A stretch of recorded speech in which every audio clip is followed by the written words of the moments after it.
The night Ardanna was born, the sky did not behave like itself.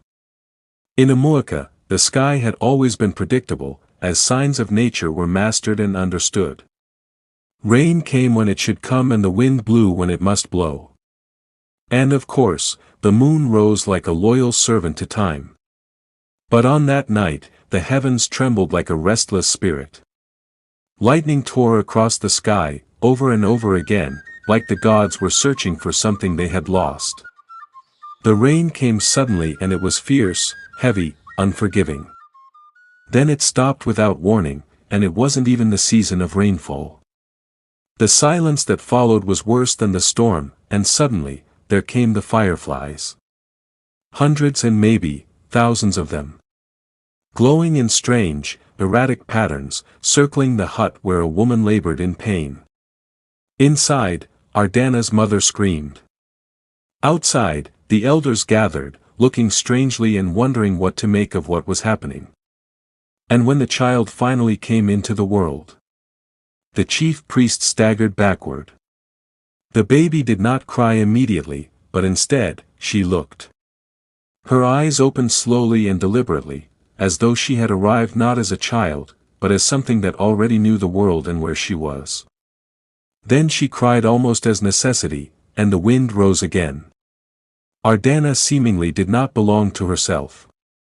That was something she understood long before she could explain it.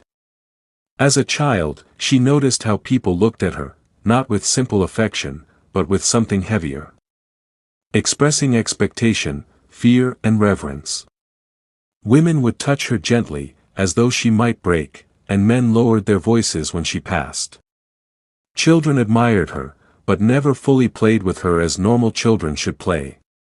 Even her father, who was a respected elder, never spoke to her the way other fathers did to their children. He loved her. But he also feared what she represented.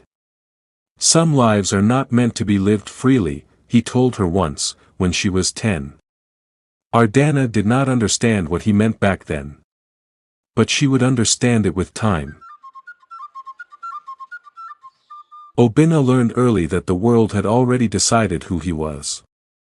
He was 5 when another boy refused to share food with him. 7 when a woman slapped his hand away from a communal pot.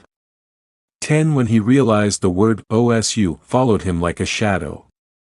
He stopped asking questions after that. Instead, he built himself into a life of comfort with whatever life threw at him. While others laughed and played, Obinna worked and worked harder. He carried wood twice his size to earn a living. Fetched water from distances that others avoided. He learned to hunt without guidance and direction by experienced mentors. Pain became familiar to him and loneliness became normal. And silence became his closest companion at all times. But deep inside him, something refused to die. A quiet defiance. A refusal to accept that he was less of a real man, who did not belong to the village. But he would not disappear from it either, simply because of what people thought of him. Ardanna grew into beauty the way the sun grows into the day, inevitable and impossible to ignore. By the time she was 16, she had become something more than human in the eyes of Amuaka. Men spoke of her in hushed admiration, and women both praised and envied her. And the elders watched closely, because beauty, in their world, was never just beauty.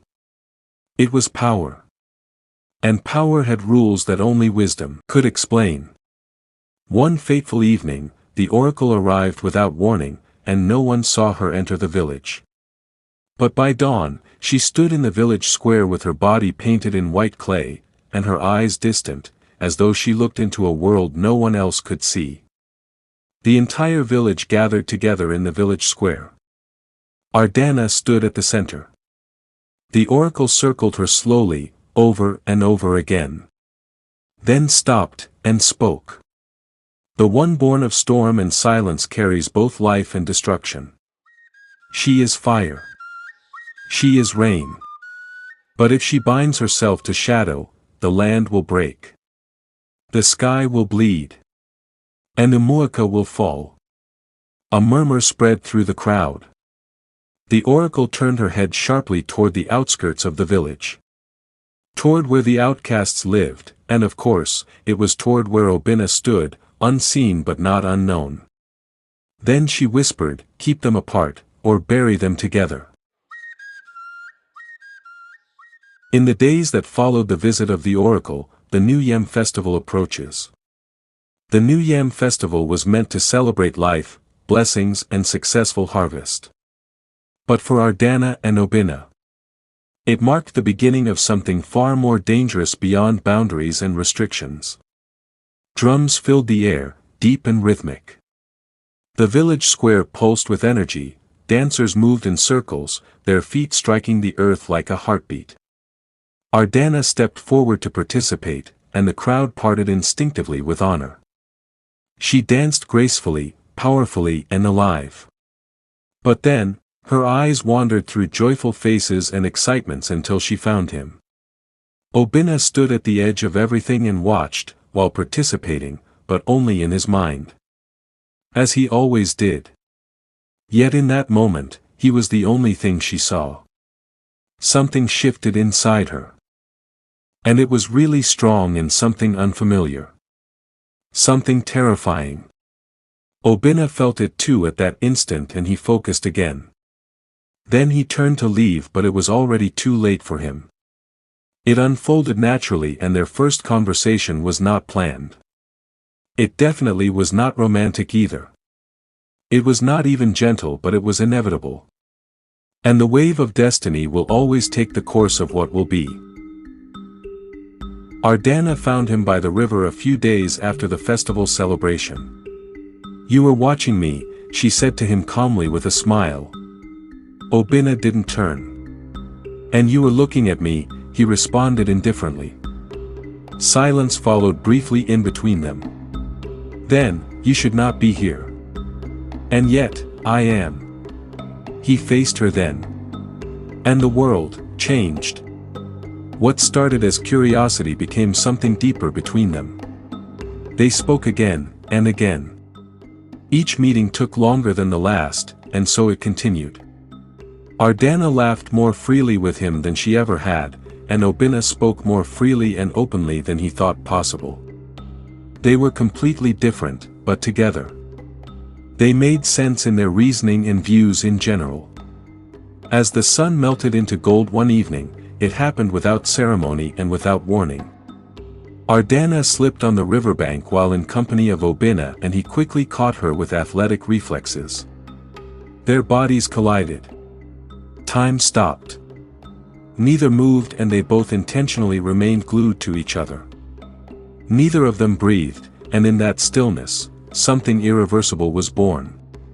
Something called love, that was wrapped in love and presented in love. But love, when forbidden, does not shrink. It intensifies, and grows sharper and brighter for the world to witness. Wasn't this more dangerous? They began to meet secretly in hidden places. Mostly under moonlight, behind the veil of night.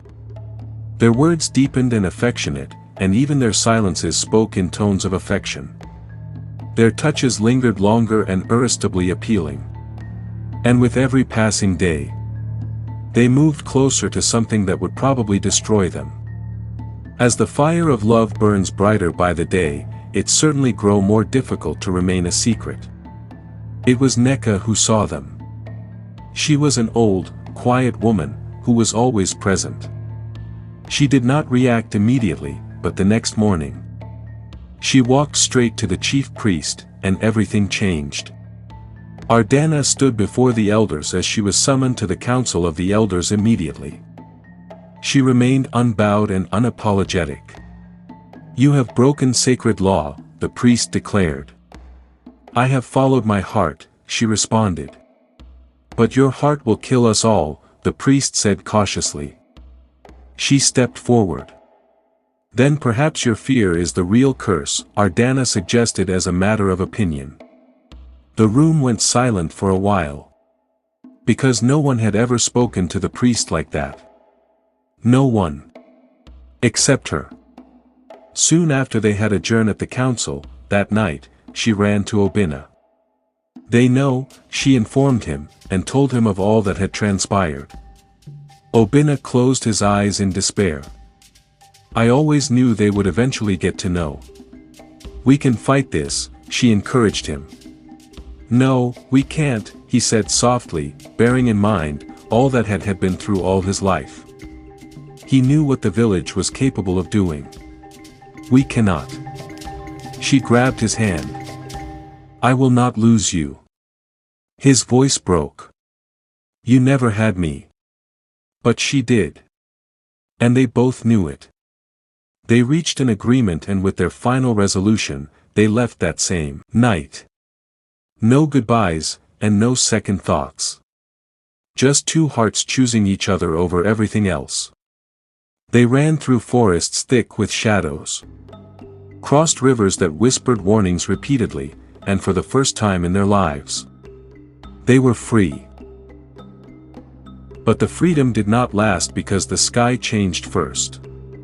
Dark clouds gathered unnaturally, and heavy. Then the sickness came immediately. Back in Amuaka, children began to fall ill, while crops withered in the farms. Domestic animals fled the village, and the earth trembled. It was obvious that the prophecy had awakened. The gods are angry. Ardanna felt it before she heard about it where she was. The pull was strong, and the calling was persistent too. "We have to go back," she said. Obinna stared at her. "They will kill us if we tried. If we don't return, everyone dies." Silence. Then he nodded, because love is not just choosing someone. It is choosing what must be done. When they returned, the village did not welcome them either. It rejected them spitefully, and spat at them. Feared them. But they stood firmly together. The chief priest came up and raised his staff. "The gods demand balance." Ardanna stepped forward.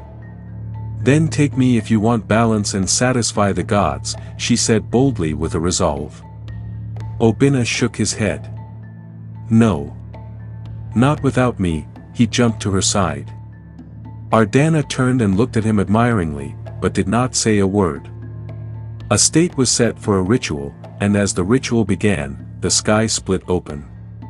Wind roared, and fire danced. Rain fell. Ardanna reached for Obinna. Obinna reached for her. Their hands met. And in that moment, everything changed. Light exploded and sound vanished. And the world held its breath. No one truly knows what happened that day. Some say they died. Some say they became something else. But one thing is certain, Amuaka survived. The river where they met still glows at sunset. And when rain falls under a burning sky, the elders whisper, love, when forbidden, does not die. It transforms.